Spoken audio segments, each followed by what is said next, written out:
Purifying civil جیا ہمارے channel کو subscribe کریں۔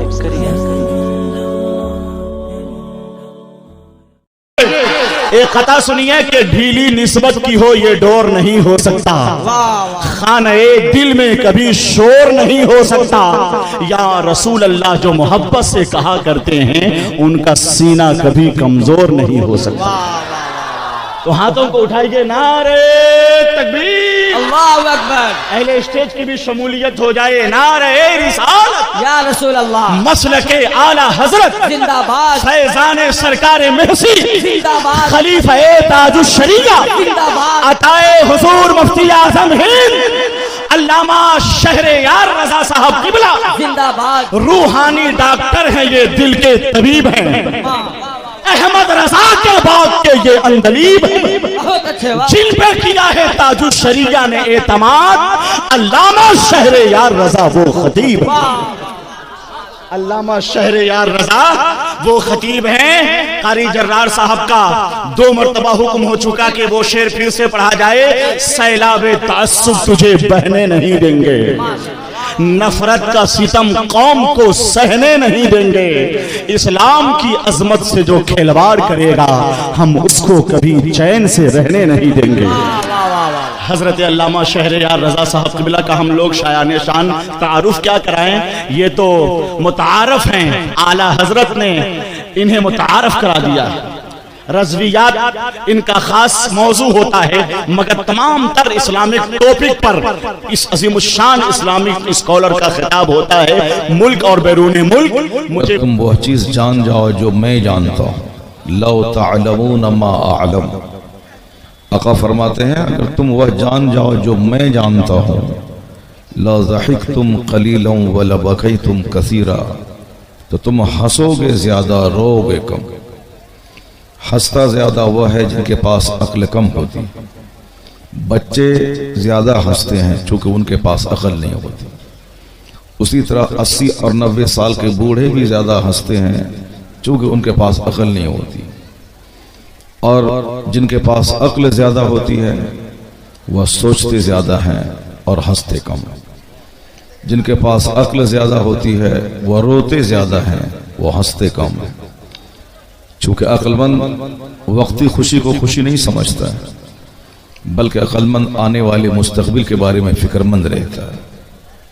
وہ جانتا ہے کہ ابھی میں بریانی کھا لیا ہوں، لیکن بریانی کھانے کے بعد جو اس کے نقصانات ہوتے ہیں عقل مند کی نظر اس پہ رہتی ہے۔ آج میرا بچہ پیدا ہو گیا، آدمی مسکراتا ہے، لیکن کل وہی بچہ مر جائے تو سارا گھر ماتم قدا ہو جاتا ہے۔ تو عقل مند کی نظر بچے کی پیدائش کے ساتھ ساتھ بچے کی موت پہ ہوتی، بچہ پیدا ہوتے ہی مر جائے تو ٹھیک ہے، لیکن وہ بچہ جو 18 سال کا جوان ہو چکا ہو، جوان ہونے کے بعد جب وہ مر جاتا ہے تو باپ کو بے پناہ صدمہ اور ملال ہوتا ہے، بچپن ہی میں مر گیا ہوتا ہے، اور یہ خطرہ ساری زندگی لگا رہتا ہے۔ آج بچہ پیدا ہوا ہے، پتہ نہیں کل مر جائے، 5 سال کے بعد مر جائے، 10 سال کے بعد مر جائے۔ تو عقل مند وہ نہیں جو قہقہ مار کے ہنستا ہے، عقل مند فکر مند ہوتا ہے، وہ سارے حالات پہ نظر رکھتا ہے۔ اب اگر جوان بھی ہنسنے لگے، بوڑھے بھی ہنسنے لگیں، سارے لوگ ہنسنے لگیں، اس کا مطلب ہے کہ عقل گھٹتی جا رہی ہے دنیا سے، اور پاگل پن کی بیماری میں اضافہ ہوتا جا رہا ہے۔ یہی وجہ ہے کہ لوگ سوچتے کم ہے، دوسروں کی نقل زیادہ کرتے ہیں۔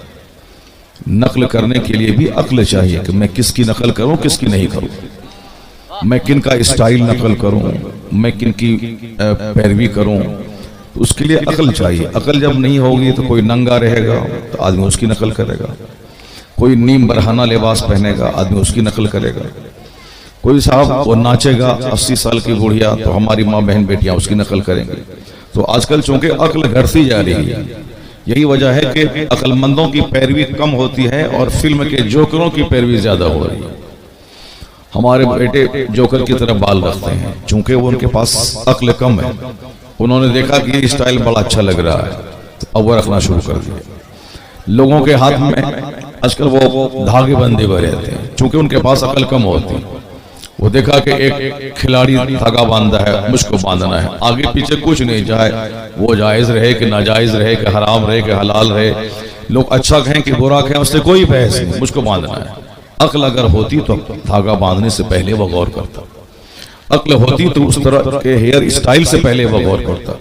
اب حضور کیا فرماتے ہیں، غور سے سنیے گا، سرکار کیا فرماتے ہیں۔ سب کی بات جھوٹی ہو سکتی ہے مگر حضور نے جو بات کہہ دی وہ بات سچ ہے۔ دنیا ادھر سے ادھر ہو جائے، سرکار کی بات میں کوئی تبدیلی نہیں ہو سکتی۔ حضور نے جو بات کہہ دی اپنی جگہ ایک اڈگ ہے، لاجواب ہے، انچنچیبل ہے، اس میں کوئی پریورتن نہیں۔ اب حضور نے کیا کہا ہے ذرا غور سے سنیں۔ آقا فرماتے ہیں کہ ایک وقت ایسا آئے گا کہ تنزع عقول اکثر ذالک الزمان، ایک وقت ایسا آئے گا کہ اس زمانے کے اکثر لوگوں کی عقلیں چھین لی جائیں گی۔ یہ کون کہتے ہیں؟ یہ دنیا کا سب سے بڑا ریفارمر ہے، جو دنیا کا سب سے بڑا پیغمبر، جو دنیا کا سب سے بڑا عقل مند اور حکیم ہے۔ ان سے بڑا عقل مند کوئی نہیں پیدا ہوا، ان سے بڑا حکمت والا بھی کوئی نہیں پیدا ہوا۔ علماء کرام فرماتے ہیں کہ دنیا کے سارے عالموں، سارے ولیوں، سارے اغواس و اقطاب، سب کا علم ایک قطرے کی مانند ہے اور حضور کا علم سمندر کے مانند ہے۔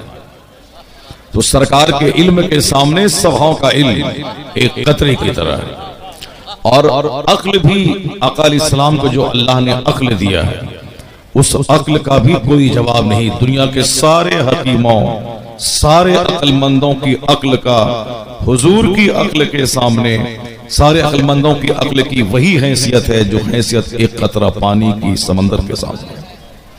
آقا علیہ السلام نے جو بات 1400 سال پہلے کہہ دی، بیل گاڑی کے زمانے، یعنی وہ سب پتھر کے زمانے، کٹیلی راہوں پہ 10-10, 20-20, 50, 100 کلومیٹر دور گھوڑے کی، گدھے کی پیٹھ پر چلنے والے زمانے، جو بات سرکار نے کہہ دی وہ بات آج اس ہوائی جہاز کے زمانے میں بھی وہی اہمیت رکھتی ہے جو اہمیت 1400 سال پہلے اس گھوڑے، خچر اور اونٹ کے زمانے میں تھی۔ چونکہ حضور کی نگاہیں قیامت تک کے سارے حالات ہیں، آقا علیہ السلام نے قیامت تک کی ساری باتیں بتا دی۔ آقا فجر کی نماز پڑھانے کے بعد ممبر پر تشریف لائے، حدیث میں آیا ہے کہ فخطبنا، حضور نے خطاب کیا حتی حضرت ظہر، یہاں تک کہ ظہر کی نماز کا وقت آ گیا۔ سرکار ممبر سے نیچے اترے آقا حضور علیہ السلام، اور پھر آپ نے نماز پڑھائی۔ ثم صعد المنبر فخطبنا، پھر حضور ممبر پر چڑھے اور حضور نے تقریر شروع کر دی، یہاں تک کہ عصر کی نماز کا وقت آ گیا۔ حضور ممبر سے نیچے اترے، نماز عصر پڑھائی، پھر ممبر پہ چڑھ گئے، پھر خطاب فرمایا حضور نے حتی غربت الشمس، یہاں تک کہ سورج غروب ہو گیا۔ فجر کی نماز کے بعد سے حضور کی تقریر شروع ہوئی اور آفتاب کے غروب ہونے تک تقریر آپ کی ہوتی رہی۔ ان جیسا کوئی خطیب نہ پہلے کبھی پیدا ہوا نہ قیامت تک کوئی پیدا ہو۔ ایک طویل خطاب، یعنی 12, 13, 14 گھنٹے کا خطاب، یہ صرف حضور کو ہی زیب دیتا ہے۔ اتنا لمبا خطاب ہوا، اس گفتگو میں کیا کہا حضور نے؟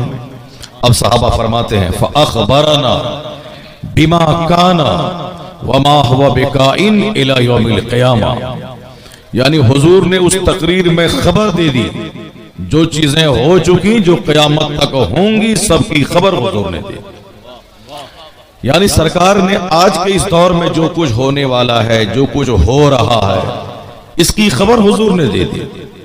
کون امریکہ کا حاکم بنے گا، کون ہندوستان کا حاکم بنے گا، کون چائنا کا حاکم بنے گا، دنیا کے حالات کیا ہوں گے، کب ہوائی جہاز پیدا ہوگا، کب ہیلی کاپٹر بنے گا، کب انسان کی عقل زائل ہوگی، کب کتوں کی طرح زناکاری کثرت سے ہونے لگے گی، عورتیں لباس پہننے کے بعد بھی ننگی ہوں گی، لوگ عقل سے پیدل ہو جائیں گے، سوچیں گے کم، بولیں گے زیادہ، روئیں گے کم، ہنسیں گے زیادہ۔ کس زمانے میں فالج کی بیماری عام ہو جائے گی، کس زمانے میں سڈن ڈیتھ، اچانک موت، جسے لوگ ہارٹ اٹیک کہتے ہیں، پیرالیسس اٹیک کہتے ہیں، یہ ساری خبریں مصطفیٰ نے 1400 سال پہلے دے دی۔ آقا فرماتے ہیں کہ جب دیکھنا کہ اچانک موت طاری ہونے لگے، تو قیامت کا انتظار کرنا. یعنی اب قیامت بہت زیادہ دور نہیں ہے. یعنی قیامت جو وناشکاری طوفان آئے گا جس میں زمین فنا ہوگی، آسمان فنا ہوگا، سورج اور چاند کی روشنی چھین لی جائے گی اور سورج سوا نیزے پہ آ جائے گا، زمین تانبے کی ہو جائے گی، سارے پہاڑ روئی کے گالے کی طرح اڑنے لگیں گے. اس صدمے سے جو بچہ پیدا ہو وہ بوڑھا ہو جائے گا.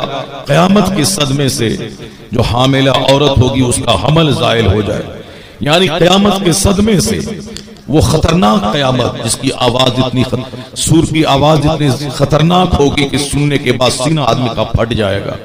یعنی وہ وناش ہوگا دنیا کا آخری دن. آج ویگیانک کہتے ہیں کہ دنیا دھیرے دھیرے وناش کی طرف بڑھ رہی ہے.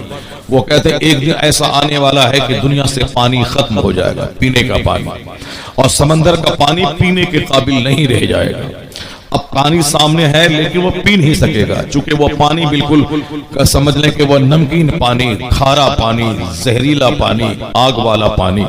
اب جب آپ پانی پی نہیں سکے گا آدمی تو کیا ہوگا؟ موت آئے گی. لوگ بغیر پانی کے مچھلی کی طرح تڑپ تڑپ کے مر جائیں گے. سمندر کے کنارے لوگ مر جائیں گے. لوگ کہتے ہیں کہ آج ٹیمپریچر زمین کا، سائنسداں کہتے ہیں کہ ٹیمپریچر بڑھتا جا رہا ہے، اور اس ٹیمپریچر کی وجہ سے پہاڑ میں جو برف ہزاروں سال سے جمی ہوئی تھی وہ ساری برف پگھل رہی ہے. پگھل پگھل کے سمندر کی سطح میں پانی میں اضافہ ہو رہا ہے. تو ایک طرف پانی میں اضافہ ہو رہا ہے اور دوسری طرف زمین کا ٹیمپریچر ہائی ہو کے یہ زمین آگ کی طرح بنتی جا رہی ہے. ویگیانک کہتے ہیں کہ ایک وقت ایسا آئے گا کہ یہ زمین انسان کے رہنے کے قابل نہیں رہ جائے گی. زمین جب آگ کا گہوارہ بن جائے گی، آگ چنگاری بن جائے گی، آدمی کیسے رہے گا؟ آج تو زمین نارمل ہے، آدمی چل رہا ہے، گھر بنا رہا ہے، کھیتی کر رہا ہے، لیکن جب یہ زمین اس قابل رہے گی کہ یہاں رہنے کے لائق زمین نہیں رہ جائے گی. تو اس لیے سائنسداں آج تلاش کر رہے ہیں کہ منگل پہ، چاند پہ، شنی پہ، عطارد پہ، زحل پہ، مریخ پہ وہ زندگی تلاش کر رہے ہیں کہ چاند پہ پانی ہے کہ نہیں. اگر زمین رہنے کے قابل نہیں رہے تو آدمی کہاں بسے گا، کہاں گھر بنائے گا؟ اس لیے آج سائنسداں دھیرے دھیرے کسی کو چاند پہ بھیج رہا تھا کہ دیکھو وہاں زمین ہے کہ نہیں، پانی ہے کہ نہیں. جب زمین آگ کا گولا بن جائے گی تو آدمی چاند پہ رہنے کے بارے میں سوچے گا. چونکہ ہم لوگوں کو کھانے پینے، توند اونچا کرنے، بریانی کھانے، ہاں ہاں کہہ کہا مارنے، چوک چوراہے پہ غیبت، صاحب گپ شپ دینے سے فرصت نہیں ہے. لیکن سائنسداں ہیں وہ 24 گھنٹے نیند کو غائب کر کے وہ انہی ساری باتوں پہ غور کرتے ہیں کہ زمین جب رہنے کے قابل نہیں رہے گی تو اس کا کوئی بدل ہونا چاہیے. جب زمین میں آبادی زیادہ ہو جائے گی، 120 منزلہ مکان بنے گا. اگر یہ ہینڈ پائپ چاپاکل اور کنواں رہتا تو 120 منزلہ منزل سے آدمی نیچے اتر کے وہ ہینڈ پائپ کا پانی چلا کے 100 منزل میں اوپر لے کے جائے گا. اور پھر کیا ہوگا؟ وہ پانی لانے اور لے جانے ہی میں اس کا سارا وقت ختم ہو جائے گا. اور پھر اگر وہ سیڑھی نارمل سیڑھی رہے اور صاحب وہ لفٹ نہیں رہے تو 120 منزل مکان پہ آدمی کو جانے آنے ہی میں وہ سارا وقت ختم ہو جائے گا. جس زمانے میں آبادی زیادہ ہو جائے گی اس زمانے میں ایک دوسرے سے کانٹیکٹ کرنے کے لیے ایک شہر میں ایک کونے سے دوسرے کونے تک جانے میں آدمی کو 10 گھنٹے لگ جائیں گے. پھر کیا ہوگا؟